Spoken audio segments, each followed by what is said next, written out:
O'clock. ABC 10 News at 5 starts right now. COVID-19 vaccines are now open to anyone over the age of 16 here in California, meaning millions of more people are now trying to snag an appointment. How you can beat the rush.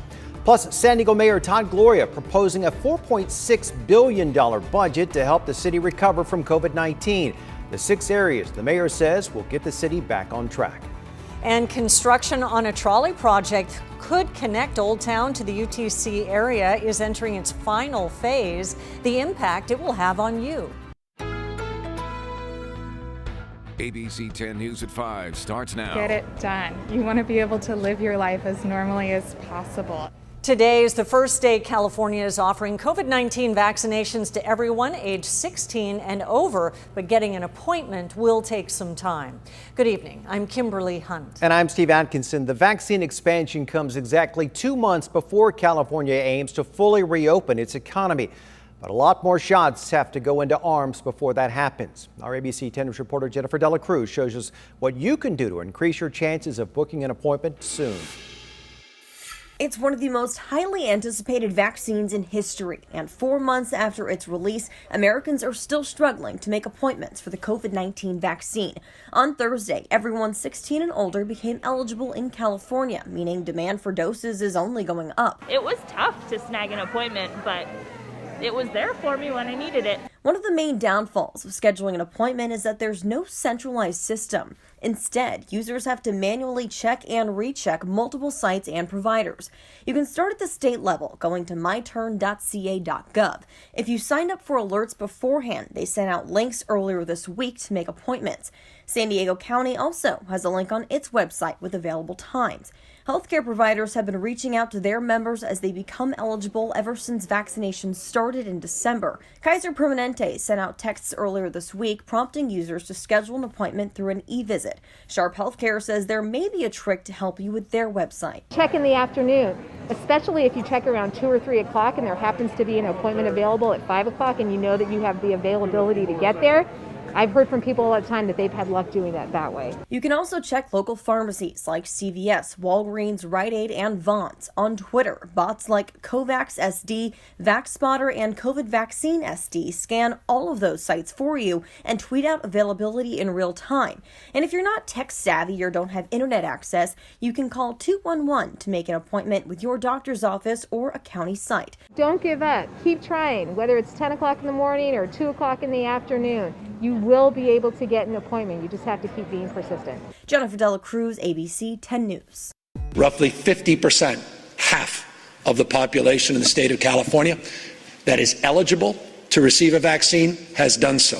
49% to be exact. By midnight tonight, likely we will pass that threshold. Half the population, 50% of Californians that are eligible to receive a vaccine. That was Governor Gavin Newsom highlighting a big milestone in the state's vaccine rollout campaign. He was in the Bay Area today, and as you just heard, he mentioned that nearly half of all eligible Californians have received at least one COVID shot. He also said the state has administered more than 24 million doses, more than any other state. Newsom also doubled down on his promise to promote vaccine equity. The CEO of Pfizer says people will probably need to get a third COVID vaccine dose within a year of the first 2. Experts say while antibody response to the vaccine is strong, they're seeing evidence it decreases over time. Today, a top coronavirus advisor for the White House told lawmakers it may be possible that a COVID booster could be needed annually, like the flu shot. Use of the Johnson & Johnson vaccine remains on hold. The CDC put a pause on the J&J shot after 6 cases of rare blood clots in women. That's out of 7 million vaccines given. An independent panel of doctors advising the CDC wants more information before giving a recommendation on resuming the vaccine. With case numbers increasing again in many states, Dr. Anthony Fauci testified in Congress about the importance of getting people vaccinated. We are in a race between vaccinating as many people as we possibly can and the threat of the resurgence of viruses. About a quarter of all vaccination sites in the U.S. were only given the Johnson & Johnson vaccine. Here are the latest numbers on coronavirus in San Diego County. 281 new cases were reported, bringing our total to over 274,000. And there were 5 new deaths, bringing that total to 3,653. You can keep up with any developments surrounding the pandemic by downloading our free mobile app. Just go to the App Store and search 10 News. The U.S. is delivering a major blow to Russia's economy by imposing strict sanctions against the country. The White House said this is in response to last year's massive SolarWinds cyber attack against U.S. agencies. It's also in part due to the bounties that Russia reportedly offered to the Taliban against U.S. troops in Afghanistan. Today, President Biden called the sanctions proportionate to Russia's aggressions. We want a stable, predictable relationship. If Russia continues to interfere with our democracy, I'm prepared to take further actions to respond. The White House has also expelled 10 Russian diplomats from the country believed to have influenced the 2020 presidential election. U.S. intel officials, they do predict that Russia will likely react to these measures. For the first time, former police officer Derek Chauvin spoke in the courtroom in his trial for the death of George Floyd. I will invoke my Fifth Amendment privilege today. That was Chauvin choosing not to testify. The defense rested its case today. Before wrapping up, they made the case for several factors that could have led to Floyd's death. Legal experts say that they are trying to create reasonable doubt. Defense Attorney Nelson did a good job on direct, creating enough to work with, essentially making lemonade out of the lemons that he's been dealt. But with the skill of the cross-examination, it just became apparent that it was just grasping at straws. Closing arguments, they start Monday, then the jury will be sequestered during deliberations. The former Minnesota police officer who mistook her handgun for a taser and ended up shooting and killing a young black man made her first court appearance today. Body camera video captured the exchange between Kim Potter and Daunte Wright. And as ABC's Rena Roy shows us, the victim's family is continuing its call for justice. After 26 years on the force, former Brooklyn Center police officer Kim Potter now on the other side of the law, facing a judge for the first time, charged with second-degree manslaughter for the fatal shooting of 20-year-old Daunte Wright. We're still going to bury our son. We're still never going to be able to see our baby boy that we're never going to have again. So when people say justice, I just shake my head. All this family is striving for is to get full accountability. Potter is out on bail after being booked at the Hennepin County Jail Wednesday. Body camera video shows what she claims was an accident, telling investigators she mistakenly fired her gun instead of her taser. I just shot him. When officers pulled Wright over on Sunday for an expired registration tag, they ran his name and discovered he had an outstanding misdemeanor warrant. As they tried to arrest him, Wright tried to get back in the car. Investigators say the mistake was avoidable. The criminal complaint states Potter's taser was on the left side of her duty belt and described it as yellow with a black grip. Protesters taking to the streets every night since the tragedy unfolded. This is a tough time that is undoubtedly filled with quite a bit of trauma. We recognize that, and we want to express our solidarity with every resident throughout the city of Minneapolis. Earlier this week, Potter resigned from her position, and the Brooklyn Center police chief also stepped down. If convicted, Potter could face up to 10 years in jail or a $20,000 fine. Rena Roy, ABC News, New York. And for the first time, the suspects in the murder of Kristin Smart in 1996 faced a judge today through Zoom. You can see the suspected killer, Paul Flores, in the upper left of your screen there. His father, Ruben, he was in the bottom middle. He's accused of helping Paul hide Smart's body. Prosecutors believe that Paul killed Smart during an attempted rape in her dorm room at Cal Poly San Luis Obispo.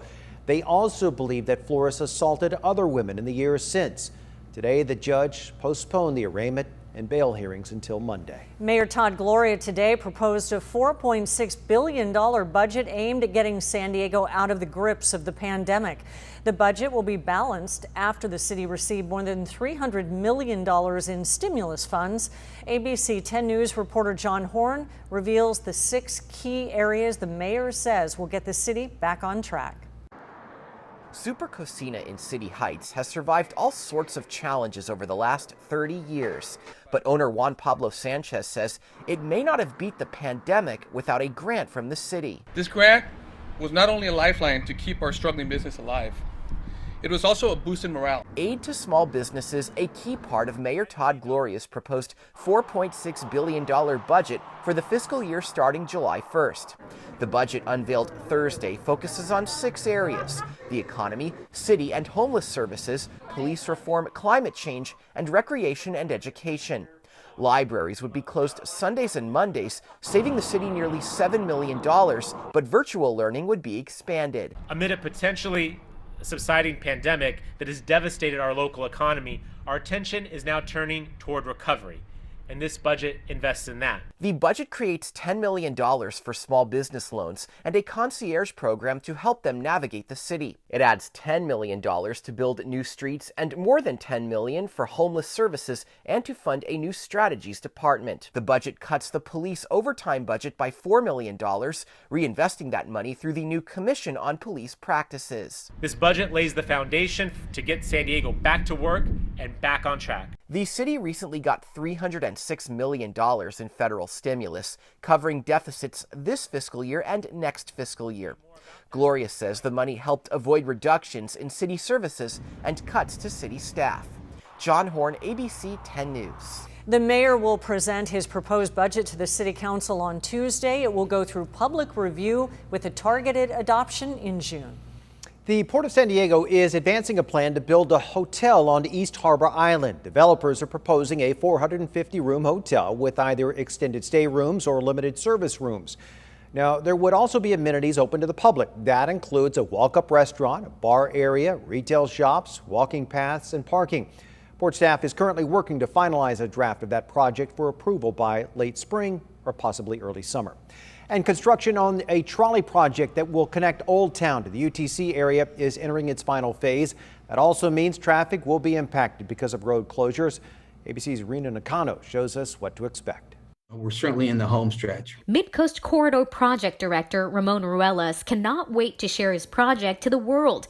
But before they can run the trolleys up above, they need to fix what's down below. Restore Genesee Avenue to a condition that existed prior to when we started construction. Between Friday, April 16th through Monday, April 26th, there will be 7 chunks of Genesee Avenue that will be fully closed for 21 hours at a time. That includes the major intersection of Genesee Avenue and La Jolla Village Drive. That will be shut down from 8 p.m. on April 19th through 5 p.m. on April 20th. I think the most concern for me would be just that traffic of in and out of those delivery drivers. Scott Slater is the founder of Spitfire Tacos and Head Lettuce, 2 restaurants right in the middle of the closure zone. He says since the pandemic began, his third-party delivery orders went up from 13% to 36%. With the closures, he's worried that delivery drivers may get lost. When you're delivering hot food, you obviously want it to be as fresh as possible. This might take an extra 10 to 20 minutes for our food to get to our customers. We do have detours that will be in place during that time. Construction equipment has decorated the UTC area since the $2.2 billion project began in 2017. Once it's completed in November, Ruelas says the unique elevated tracks will connect Old Town to the UTC area, giving access to a whole new group of people. Slater says he's excited for the future. In the long run, I see this as a positive investment for the neighborhood. We've survived a lot worse. If we can get through last year, I think we can go through a couple road closures. Rena Nakano, ABC 10 News. Very true. Residents may begin seeing trolleys in the area by July. That's when Sandag will begin test rides. The project is on track and will be open to the public in November. For a list of all those full closures next week, go to our website, 10news.com.